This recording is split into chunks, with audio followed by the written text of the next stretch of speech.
рӯзноманигори собиқадор нависандаи маъруф Мирзо Ғани Валиев дар синни 75 солагӣ аз олам даргузашт. маросими видо субҳи имрӯз санаи 31 июл дар назди ҳавлии истиқоматии марҳум бо иштироки намояндагони мақомоти маҳаллӣ ва дӯстону пайвандонаш баргузор гардид. маросими видоро раиси бахши суғдии иттифоқи нависандагони Тоҷикистон Аҳмадҷони Раҳматзод ифтитоҳ бахшида аз хислат ва корҳои намоёни марҳум ёдовар шуд ва таъкид кард ки эҷодиёти Мирзо Ғани Валиев барои тарбияи насли наврас ва ҷавонон мактаби бузурги маънавӣ аст. инсоне ки барои маънавиёти халқ, барои тарбияи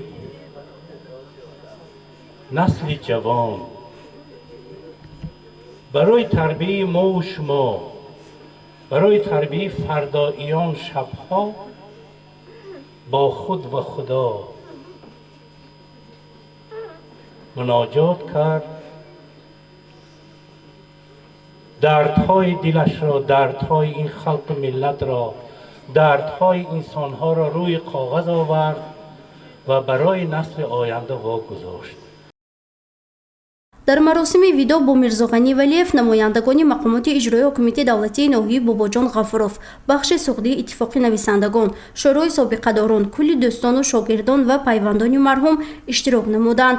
дар ин рӯз ҷамъомадагон аз хислатҳои шоён ва корнамоиву саҳми Мирзо Ғани Валиев дар рушди адабиёт ва матбуоти тоҷик ёдовар шуданд. ҳамчунин дӯстону ҳамкоронаш аз дунё рафтани ӯро талафоти бузург ва хеле андӯҳгин арзёбӣ намуданд. دنیا رفتنی Мирзо Ғани Валиев بسیار اندوهگین می باشد. همه ما تمام مقامات اجرایی حاکم دولت ولایت سوخ، شورای سابقداران ولایت سوخ، ما بسیار همکاری داشتیم، ما بسیار جمع آمده میگذاردیم. در حقیقت همین آدمی خاکسار، آدمی پاکیزه برای جمعیت هوا و پاکیزه کار کردن آمادگی شخص بوده. Мирзо Ғани Валиев бо лақаби Равшан Замир низ маъруф аст. марҳум 23 январи соли 1948 дар деҳаи Рӯмони ноҳияи Хуҷанд дар оилаи коргар ба дунё омадааст. хатмкардаи мактаби миёнаи 15 ноҳия буда соли 1966 ба донишкадаи педагогии шаҳри Ленинобод дохил шудааст. баъди хатми донишгоҳ ҳамчун рӯзноманигор дар яке аз нашрияҳои вилоятӣ ва баъдан рӯзномаи ҷумҳуриявӣ фаъолияти меҳнатиашро оғоз кардааст. аз соли 1975 бошад дар кумитаи телевизион ва радиои вилояти Ленинобод аз вазифаи муҳаррир то муҳаррири калон ва сармуҳаррир кору фаъолият кардааст. Мирзо Ғани Валиев ҳамчунин дар хадамоти матбуоти ҳукумати вилоят ва якчанд рӯзномаву маҷаллаҳо фаъолияти пурсамар дошт. марги инсонҳои соҳибдил, онҳое ки вуҷудашон зеби дунё мебошад, онҳое ки барои имрӯзи меҳрофарини Тоҷикистон хизматҳои арзанда карданд, бисёр дардноку гарон мебошад. мо имрӯз бо яке аз шахсиятҳои номвари вилояту ноҳиямон, устоди устодон муҳтарам Мирзо Ғани Валиев видо карда истодем. ман имрӯз аз номи тамоми кормандони мақомоти иҷрои ҳокимияти давлатии ноҳия, шахсан аз номи раиси ноҳияи Бобоҷон Ғафуров, муҳтарам Нусратулло Салимзода ба ҳамаи хешу ақрабо, пайвандон, дӯстон, наздикон, шогирдони устод Мирзо Ғани Валиев изҳори ҳамдардӣ барои он менамоям.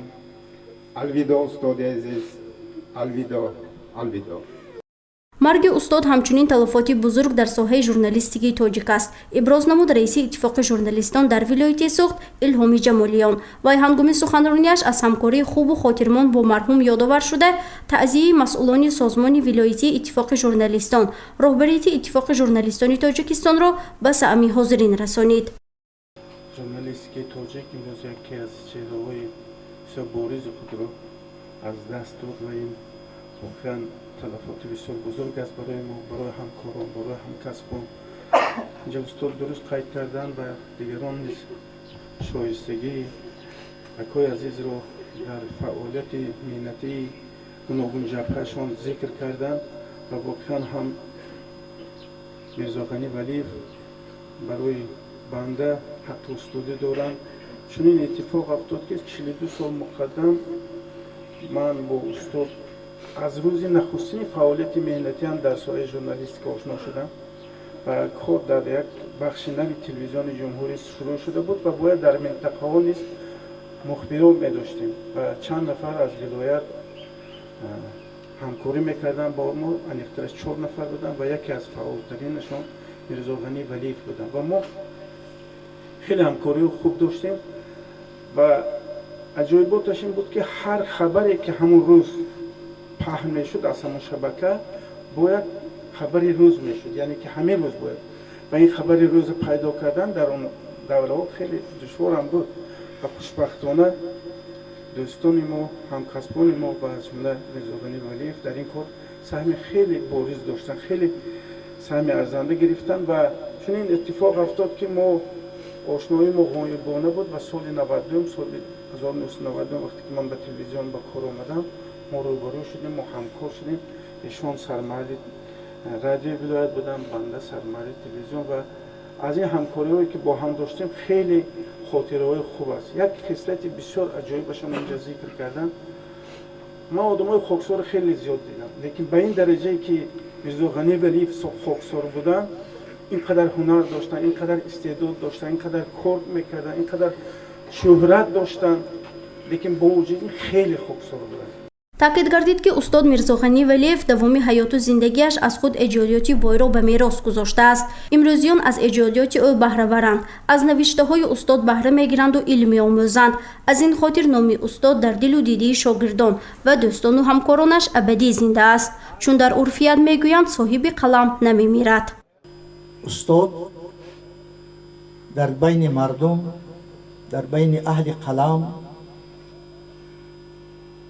در نزد ملت همچون با تخلصی روشن ضمیر معروفیت دارند. در حقیقت استاد را نگاه کنیم، اگر روشن ضمیر بودند، معنای ضمیر آنچه در دل نهان است این ضمیر است. وجود انسان ضمیر است، عقیده انسان ضمیر است. در حقیقت استاد وجودشان روشن بود، پر نور بود، قلمشان منور بود. از استاد آنچه که باقی مانده است صاحب قلم نمیمیرد. дар маросими видо бо марҳум Мирзо Ғани Валиев аз аҳли пайвандон фарзандашон Мирзо Илҳом Валиев сухан карда ба аҳли иштирокчони ин маросим сипосгузорӣ намуд. Марҳум Мирзо Ғани Валиевро дар қабристони оқариқи ноҳии Бобоҷон Ғафуров ба хок супориданд. гузориши Фарзона Шамсиева, Насим Раҳимов барои барномаи Иттилоотии Хабар.